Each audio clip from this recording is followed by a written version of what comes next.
우리가 잘 모르고 있는 것 중에 한 가지가 왜 우리 인생길이 이렇게 순탄치 않을까, 어려울까. 근데 우리는 너무 잘 알고 있죠. 에덴 동산에서 선악과를 따먹은 결과로 남자들은 땀을 흘려야 먹고 살게 됐고, 여자들은 해산에 또 수고를 해야만 또 대를 이어갈 수 있는 그런 우리의 삶이 참 어렵게 된, 그리고 땅에서는 엉겅퀴랄지 우리가 원하지 않는 정성들이 가꾸는 각종 작물은 잘 되지 않고 전혀 신경도 안 쓰는 오만 작품, 아주 기성을 부리는 것처럼 우리 삶의 자리가 뜻대로 안 될 때가 참 많이 있는 것을 봅니다. 그럼에도 불구하고 우리는 종종 그 사실을 깨닫지 못하고 왜 내 인생이 이렇게 꼬일까, 어려울까 하고 원망할 때가 참 많이 있습니다. 그럼에도 불구하고 철든 인생들은 포기하지 않고 극복을 합니다. 그런데 사람들마다 극복하는 방법들이 참 많이 있겠지만 제가 볼 때는 이런 방법을 많이 쓰지 않나 하는 생각을 해봅니다. 그건 뭐냐면 세상이 순탄치 않은데 그 순탄치 않은 것이 나만 그런 것이 아니고 보니까 남들도 그런 사람들이 많구만, 이런 모습을 보면서 인생이 다 그런 거 아니야? 하고 또 한번 힘을 내보기도 하지 않나 하는 생각이 들고, 때로는 나만 힘들 줄 알았는데 어떤 사람 보니까 나보다 훨씬 더 힘들더만, 그런 사람도 견디는데 뭐 나 정도는 못 견디겠어 하고, 또 다른 사람의 불행이 나의 행복은 아니지만 그런 모습들을 통해서 또 다시 한번 이겨나가지 않나 하는 생각을 좀 해봅니다.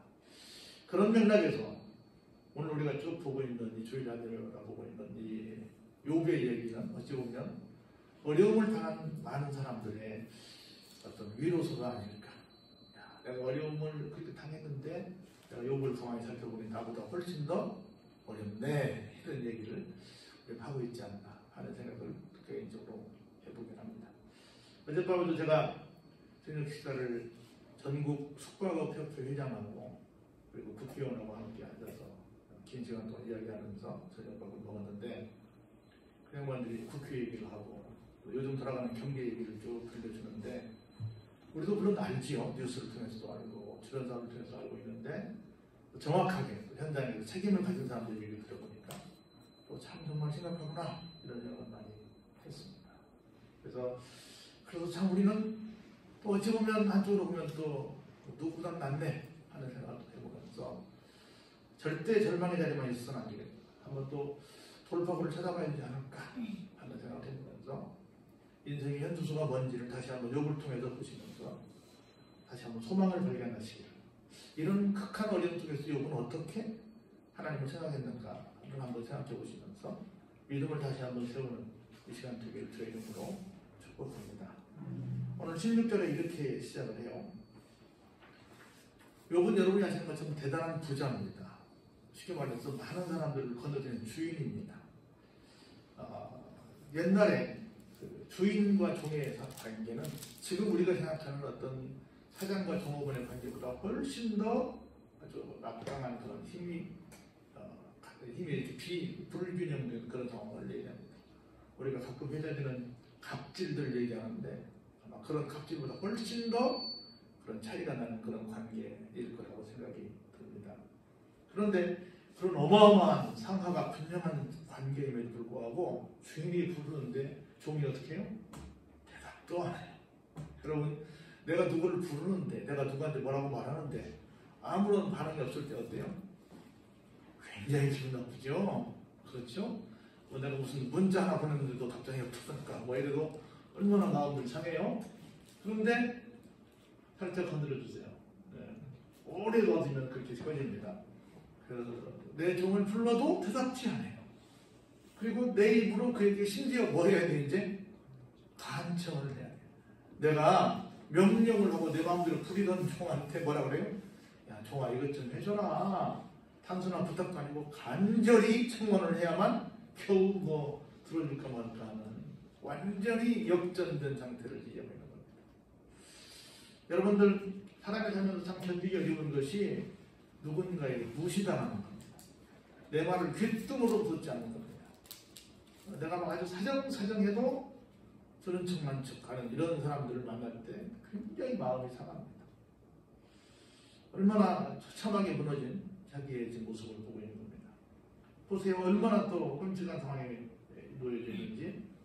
내 아내도 뭘 싫어해요? 다른 것도 아니고 내가 숨 쉬는 것까지도 싫어해. 우리 뭐 그런 얘기 하잖아요. 뭐 몇 대 뭐 할아버지 할머니가 할아버지한테 뭐라고 한다고? 한 뭐 90대에 내가 어떤 들은 얘기는 90대에 뭐 잠을 자고 있었는데 할아버지가 갑자기 할머니가 와서 막 때리더래. 왜 때리냐 그러니까 산속에서 자고 있어야 할 사람 왜 여기서 자고 있냐고. 그리고 막 갑자기 찾아가고 보도만 얘기 우리 뭐 농반 진반으로 그런 얘기 하잖아요. 그래서 뭐 삼식이니 사식이니 뭐 왜 집에서 밥 먹냐고 그러고 왜 집에 가만히 있냐고 요즘 남자들이 갈 데가 없어가지고 배회하고 있는데 그런 얘기 하는 것 아닌가 싶은 거예요. 세상에 싫어할 것도 숨 쉬는 것조차도 싫어하고 있다는 거예요. 그리고 보세요. 나를 가련하게 여기는데 누가 나를 가련하게 여기냐면 허리에 내 허리에 자식들이 나를 가련하게 여긴다. 내 허리에 자식들이 뭐예요? 아직 태어나지도 않은 정자 속에 있는 이 아이가 밖에 나오지도 않은 놈이 나를 가련하게 본다는 거예요. 커서 뭐 이것저것 아는 것도 아니고 지금 내 몸 안에 있는 놈까지도 나를 어때요? 가련하게 여긴다. 오늘날 아버지들의 모습이니까 싶은 거예요. 부인들이 남편의 숨결소리도 듣고 싶어 하지 않고 애들도 뭐 무시해서 아버지의 자리가 없어져 버리는 모습을 욥이 미흡하지 않나 생각이 좀 들긴 합니다. 보세요. 어린 아이들까지도 나를 없이 전입니다. 내가 잘 나갈 때는 막 어르신, 뭐 회장님, 뭐 사장님하고 막 모두 와서 나한테 부신거리고 인사하던 놈들인데 애들까지도 나를 없인 거예요. 내가 일어나면 나를 다 자식들 죽고 뭐 몸봐 저렇게 다 피부병으로 고생하고 있고 야 하고 막 사람들이 다 나를 볼 때마다 소름하고 있더라는 거예요. 심지어 나의 가까운 친구들이 나를 막 미워하고 그리고 내가 사랑하는 사람들이 이제는 뭐가 됐어요? 사랑하는 정도가 아니라 아니 미워하는 정도가 아니라 원수가 되어버렸어요. 원수가 되어버렸어요. 그래서 우리 그런 얘기 하잖아요. 내가 잘 나갈 때는 정말 문전성시를 이루던 사람들이 내가 못 나가니까 정말 속된 말로 개미새끼 한 마리 오지도 않고 내가 혹시 연락할까 봐서 막 그런다고. 그래서 뭐 괜히 막 나한테 짜증내고 나한테 막 화내고 뭐 이런 사람. 오늘 우리의 이 삶의 자리가 내가 좀 어려워지면 이런 지경에 놓여졌지 않았을까 생각을 해보는 거예요. 그런데 정말 욥은 처절하게 이런 모습을 보고 있는 겁니다.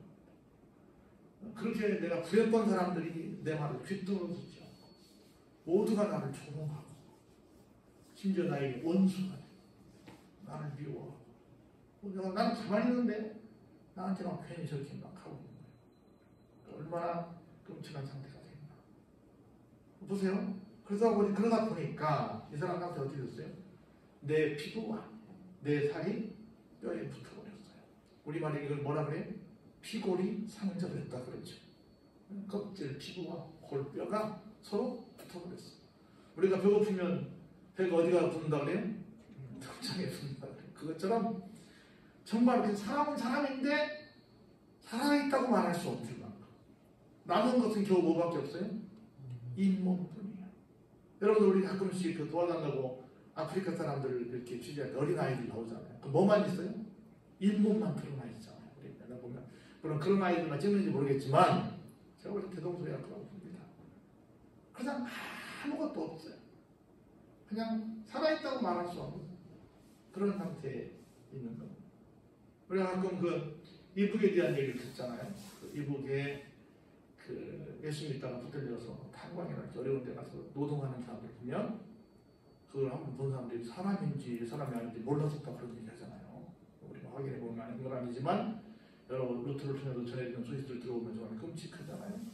그렇게 그래서 21절에 보면 욥이 이렇게 말합니다. 야 친구야 적어도 너희들은 나를 좀 불쌍히 여겨다오. 또 말합니다. 나를 불쌍히 여겨다오. 하나님의 손이 나를 치셨는데 너희들만큼은 좀 나를 좀 불쌍히 여겨줬으면 좋겠다 하고 지금 간청을 2번씩이나 합니다. 저는 이 말씀에 굉장히 큰 도전을 받았어요. 우리가 살면서 참 몇십 년 동안 함께 지기로 있었는데 어떤 일 때문에 순간적으로 이렇게 사람 사이에서 떠나는 것들을 참 어렵습니다. 제가 목표를 한 40년 해보면서 보니까 몇 년 동안 함께 한 교회에서 지냈어요.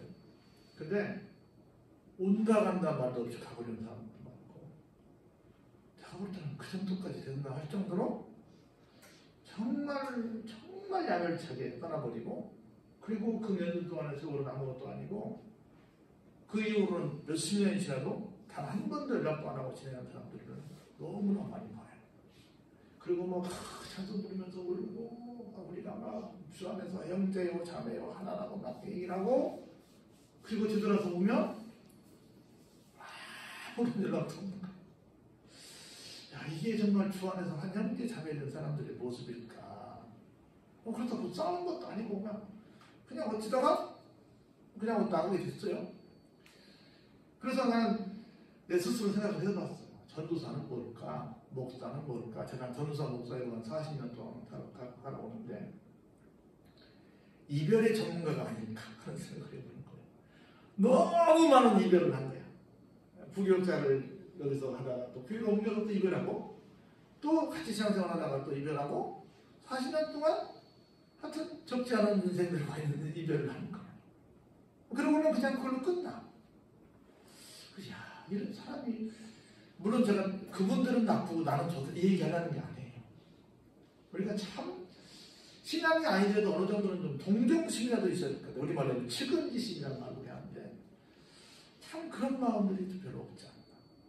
그래서 우리는 좀 이 특별히 연말 연시에 성탄을 준비한 대림절기 시간에 우리가 좀 누구를 좀 불쌍히 여기는 마음이 좀 있어야 되지 않을까. 난 그런 생각을 좀 해봐요. 점점 세상이 갈수록 좀 각박해지지 않나. 불쌍히 여기는 마음들이 좀 적어지지 않나. 굉장히 안타까운 상황을 보고 들어도 마음에 전혀 미동이 없는 거예요. 우리 뭐 말세의 진교가 그러잖아요. 누가 고개도 함께 울어주지도 않고 마음에 전혀 감흥이 없는 거예요. 제가 몇 번 얘기했잖아요. 어떤 분을 와서 보고 그냥 바람 쐬러 왔는데, 그냥 한번 놀러 왔는데, 야, 사람이 없네, 나라도 자리를 채워줘야지 하는 마음을 가졌다고 하면 어떤 사람들은 아는 지인들이야. 여기 있는 사람은 알아서 왔어. 근데 와서 보고도 아무런 감흥이 없어. 단돈 10원 한 장 와서 후원을 하긴 하나, 자리를 채워주기 위해서 뭘 하긴 하나. 그런데 막 어느 교회에서는 막 충성을 다하는데 목사님한테 무슨 뭐 양복도 사줬고 뭐도 했고 막 대단한 사람이네. 그런데 와서 이런 모습을 보고 아무런 감흥이 없어. 이게, 그런데 그게 그 마음속에 믿음이 있다고 말할 수 있을까? 저는 좀 많이 생각을 해봐요. 어떻게 이런 모습을 보고 아무런 생각이 없을까?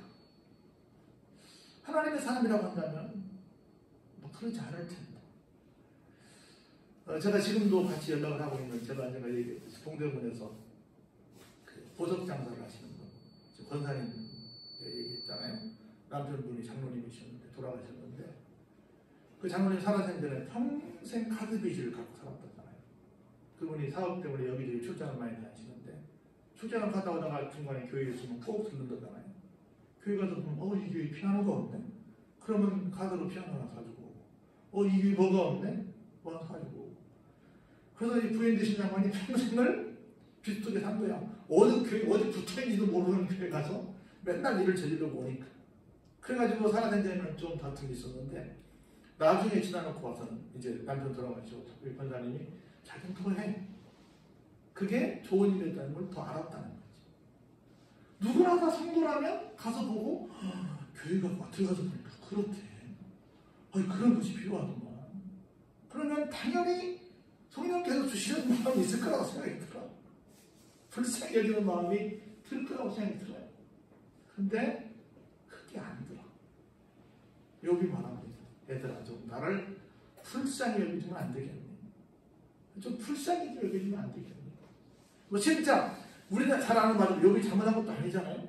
근데 진짜 잘못했을지라도 좀 사람이 그런 지경에 있으면 막 너 왜 그랬니라고 막 똑똑한 척으로 하면서 따지지 말고 좀 그 상황만 보고 어떻게 하든 간에 너 지금 상황이 딱딱하구나 하고 불쌍히 여겨주면 안 됩니다.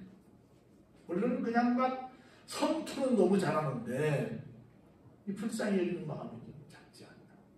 오늘 우리 아산시 한 400여 정도, 여개 정도 교회가 있는데 이 양반들이 아마 우리 아산 시민들을 좀 불쌍히 여기면 아산시가 훨씬 더 좀 행복하지 않을까. 우리 전국에 있는 교인들이 좀 사업 때문에 어려워하는 이런 분들을 향해서 그러니까 맛이 있니 없니 뭐 제가 풀렸더니 따지기 전에 좀 불쌍히 여기는 마음을 가지면 좀 이 땅이 좀 힘들어도 살만하지 않을까. 오늘 보니까 뭐 1000명이 넘었더만요.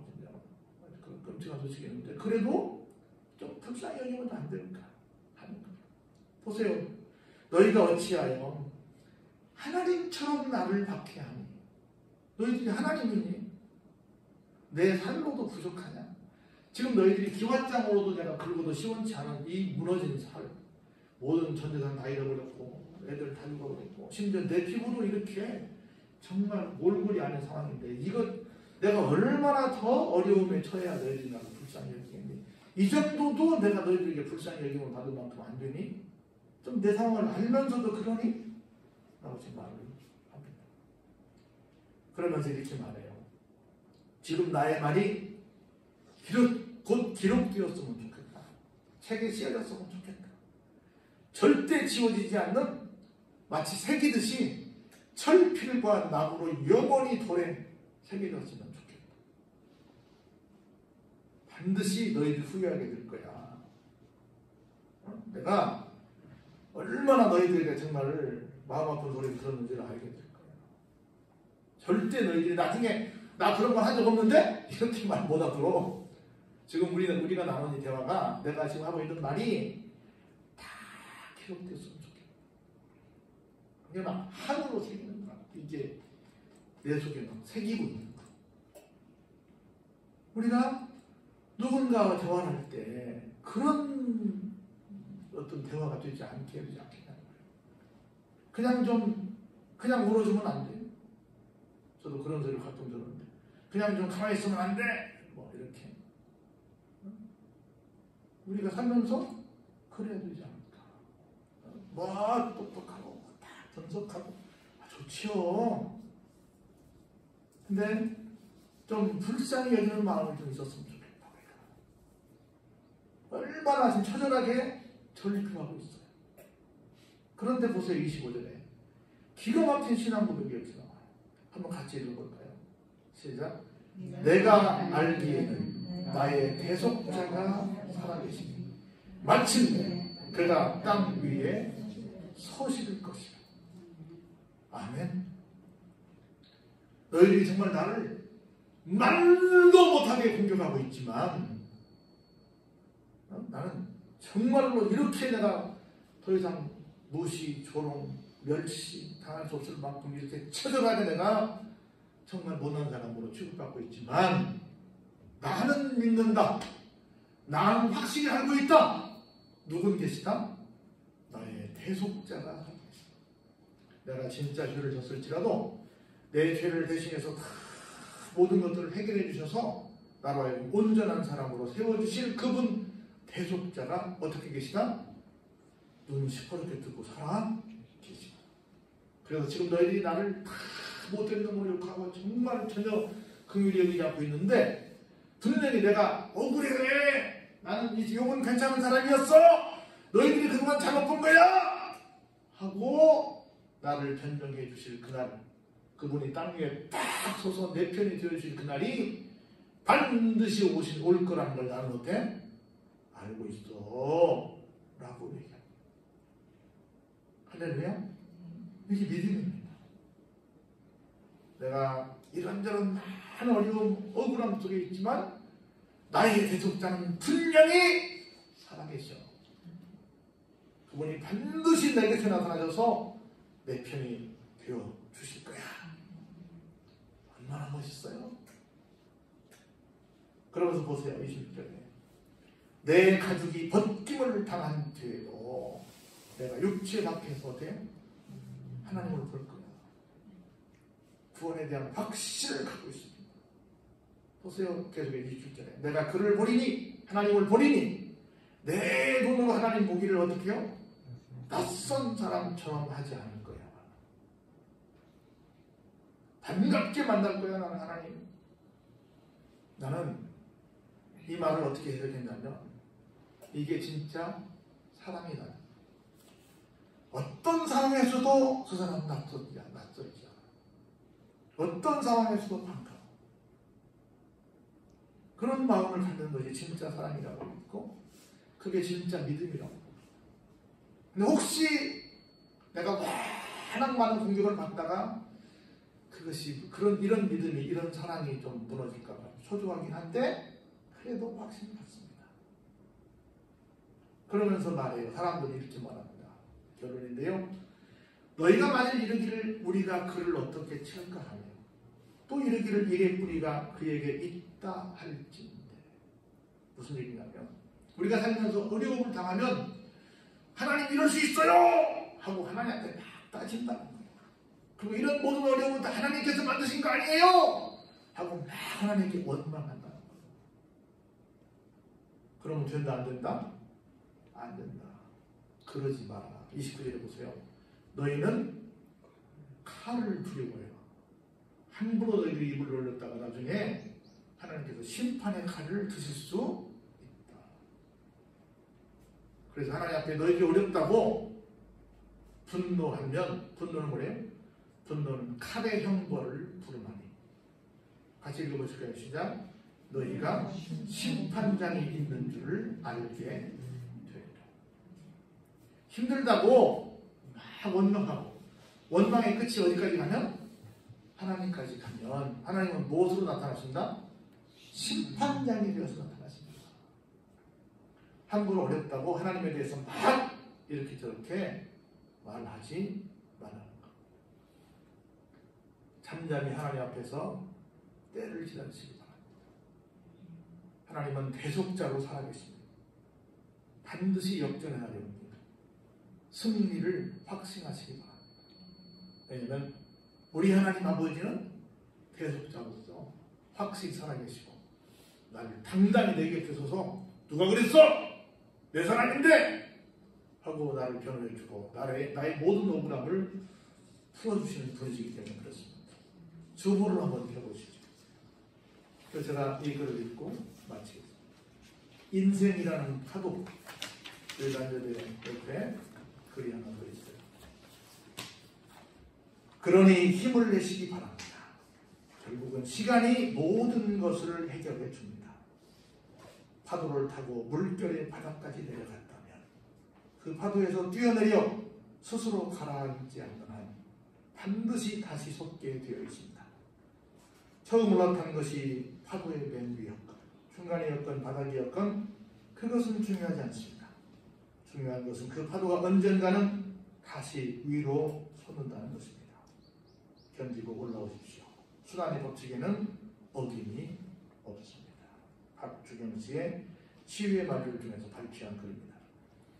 인간의 삶도 바다와 같습니다. 위에서 태어났건 중간에서 태어났건 바닥에서 태어났건 인생이라는 파도도 언젠가는 그 전체가 위로 다시 솟게 되어 있습니다. 누구에게든 치고 올라갈 기회가 주어집니다. 이것은 우주를 지배하는 순환의 법칙입니다. 인생에도 어김이 없습니다. 뭐만 믿으면, 대속자 되신 하나님만 믿고 가면 우리에게도 그날이 온다는 거예요. 죽음에도 뭐가 떠요? 볕이 듭니다. 쨍하고 해뜰 날 돌아옵니다. 그래서 어렵다고 함부로 원망하고 불평하고 그러지 마시고, 특별히 어려운 이웃들을 보면서 좀 불쌍히 여겨주시고, 하나님께서 살아계심을 믿고 나아가보면 불언간에 좋은 날이 꼭 오리라 믿습니다. 그런 믿음 가지고 늘 소망 속에 사시는 여러분 되시기를 주의 이름으로 축원합니다.